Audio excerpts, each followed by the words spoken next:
پازه پیش بده وکړئ. پازه مسلمانانو د پیشبني وخت شوی دی. پاسئ پازه پیشبني وکړئ. دا څه شرم دی؟ دا وګوره چې هلکه یو کس په سپیکر په جومات کې لګیا دی، تاسو خدای پاک وبخه پیشبني نه راپاسئ داسې چغې وایي. نه، دا شرم نه دی.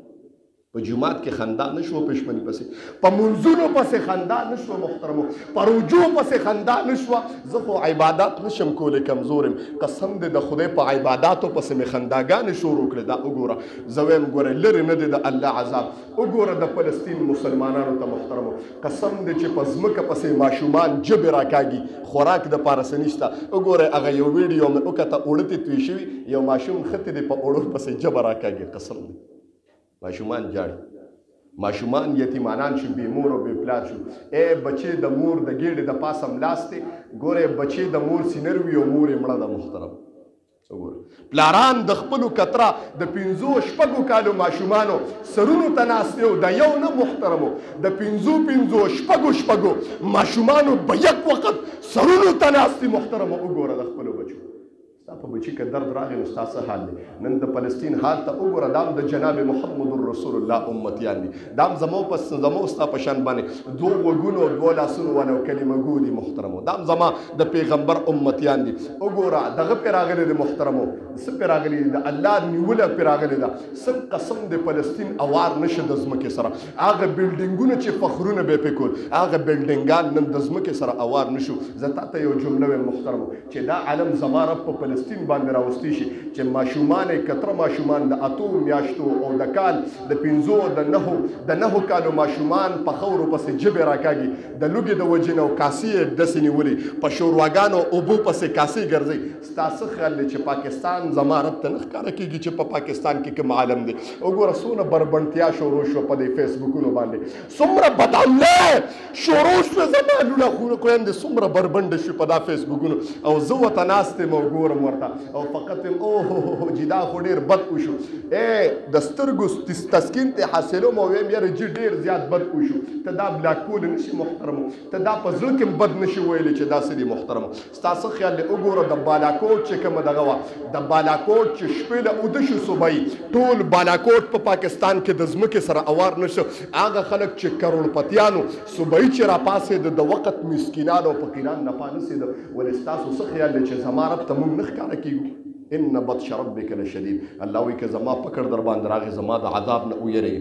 عبادات نشم کولی، ها منم عبادات نشم کولی، عباداتو کې کمزور محترم، خو د الله نه ویریږي. دا میاشت داسې تېره که محترم، زه لومبی یو جمله ویم چې په دې میاشت کې یو 2 کارونه پکار دي، او یو درېیم خبره ذکر پکار دی. او تاسو له یو عجیبه و ناشنا ذکر درکوم، یو عجیبه او ناشنا ذکر، داسې ذکر در کوم محترمو چې په دې رمضان نه چې هغه په غیر رمضان کې انسان یو کرت وکړي. توجه شته؟ په غیر رمضان کې انسان یو کرت وکړي، د ټولې دنیا دا ونې قدمونه شي، او د ټولې دنیا دا سمندرونه صحیح شي، د هغې یوې وظیفې اجر نشي لیکلی او نه پرښتې لیکلی شي. الله وایي زه به یې پخپله ورکوم. داسې جمله نن ویم. توجه شته؟ تاسو وای دا په غیر رمضان کې چې انسان دا په رمضان المبارک کې دا وظیفه وکړي نو سم خیال دی. د وظیفې ته توجه شي. خو د دې نه مخکې یو خبره کوم، احتساب د ځان سره پکار دی. 2 کارونه وکړي. نمبر 1 د ځان سره محاسبه پکار ده. محاسبه ته ځان سره حساب وکړه، خدایا دا رمضان را باندې راغی، او افطارې په وخت کې سوچ وکړه، خدایا ستا عبادت په میا پوره کړي یا نه، یا دا روجه به تا ته قبوله یو یا نه، او په دې افطاره کې خدایه دومره نعمتونه مې مخې ته پراته دي، دومره نعمتونه مې مخې ته پراته دي. دا حساب دې چېرته کړی؟ د ځان سره محاسبه پکار ده. حضرت موسی علیه السلام یو پیره خپل قوم کې आवाज وکړ، وایي په تاسو کې د ټولو نه ګناهګار څوک دی؟ توجه شته؟ د بل چا حساب ډېر اسان دی. موږ وایو چې دا ډېر د نه سړي زوی دی، موږ وایو که نه دا چې ډېر غټ زم طلاق دی، زه دا وایم که نه دا حساب ډېر اسان دی محترم. خو د خپل ځان سره حساب ډېر ګران کار دی. د ځان سره حساب وکړه چې ته زناکار څومره، ته بدعمله څومره، ځان ته نفس ته چې ته ګوته ونیسه چې دروغجن څومره، ځان ته ووایه غیبت څومره کې، دا ځان ته ووایه په دې سینه کې د بغض او حسد څومره دی، دا دې چېرته ځان ته ویلي دي په دې زندګۍ کې؟ د ځان سره محاسبه پکار ده که نه؟ موسی علیہ السلام आवाज وکړ خدایا ګناهګار وښیه زما را تپوس وکړه په خپله تپوس وکړه आवाज یې وکړه خپل امت په تاسو کې ګناهګار څوک دی یو بزرګ راغی وی حضرت زه یم وی څنګه بزرګو د بني اسرائیلو وی قسم دې د نورو په ګناهونو خو شک مې دی خو په خپلو ګناهونو باندې یقیني یم چې ګناهګار یم نو یې څه وکړم مرۍ ته یې پړې واچوه پړې موسی علیه السلام له ورکړه وی رامې ښکاږه په دې بستۍ کې زما رب ورته आवाज کوو خیال کوو ګورې عمده زما بنده دی عمده زما بنده دی د ځان سره محاسبه کول محترمو دا ډېر ګران کار دی ځان سره حساب کول دا ډېر ګران کار دی محترمو څوک د ځان سره حساب کولی شي چې زه څومره دروغجن یم زه څومره بدکار یم زما سترګې څومره بد استعمالیږي غوږونه څومره بد استعمالیږي دا ګوته داسې نیول ډېر ګران کار دی زه څومره بد عمل یم دا ډېر ګران کار دی محترمو د ځان سره محاسبه وکړه په پښمني کې وکړه او په روجماتي کې د ځان سره حساب وکړه چې وایه ته څومره اوبو کې ته څومره اوبو کې ډوبې محترمو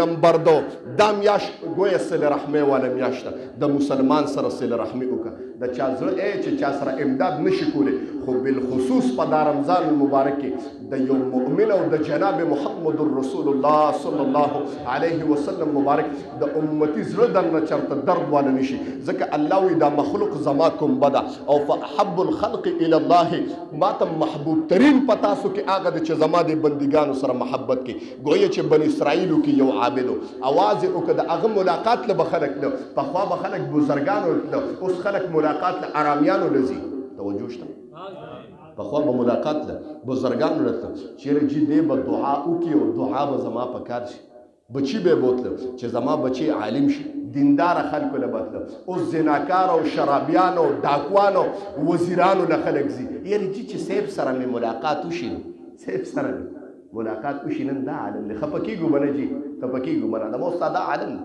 که صیب راغې بیا جي زه مخکې رستو کېږم جي مخکې رستو کېږم زه یم دا هم ستاسې ایمان دی مړه چې ته د صیب نه مخکې رستو کېږي دا هم ستاسې ایمان دی دومره ګیا ګزره ایمان دی ستا وی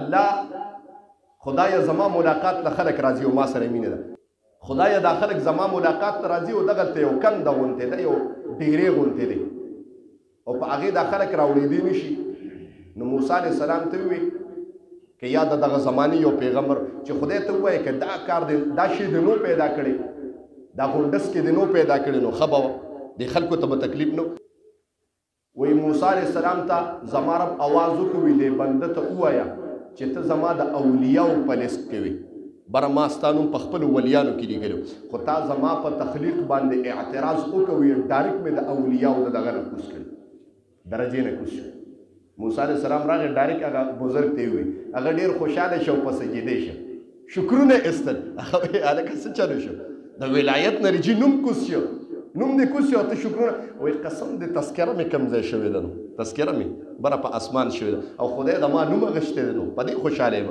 شکرونه په دې وباسم ډېر پرې خوشحاله یم قسم او الله په زړونو باندې قادر دی الله ته پته ده چې دا کار ما څه ده کړی او دا خبره مې څه ما د خدای د مخلوق دپاره وایي خدای ته ووایه چې یو جمله اوس بله ویم خدای ته ووایه چې زما تذکره دومره وشوه چې د اولیاو د لیست نه مې کوز کړ نو زما خدای ته یو جمله ووایه اسم زه نافرمانو کې شم نو الله ته ووایه چې ستا د مخلوق سره مې ډېر محبت دی نو خدایه ما سره داسې کار وکړه وجود دومره غټ کا چې په جهنم کې بس فقط زه کافي شم او ستا مخلوق د جهنم نه آزاد شي او الله ته زما د زړه پته ده دا په ژبه نه وایم دا د زړه نه وایم دا په ژبه نه وایم دا د زړه نه وایم پیغمبر په هغه ځای الله وحی وکړه او ډایرکټ یې اواز وکړه وی ورته ووایه چې قسم دې ته د اولیاو لیست یادې یو خو مې د نوم بره خېجولې دي په دې لفظ باندې بله ما ستا مغفرت هم وکړه او نمبر 3 د قیامت پر ورځ چې ته د چا شفاعت کې د هغه انسانو مغفرت هم وکړم څوک سره سبحان الله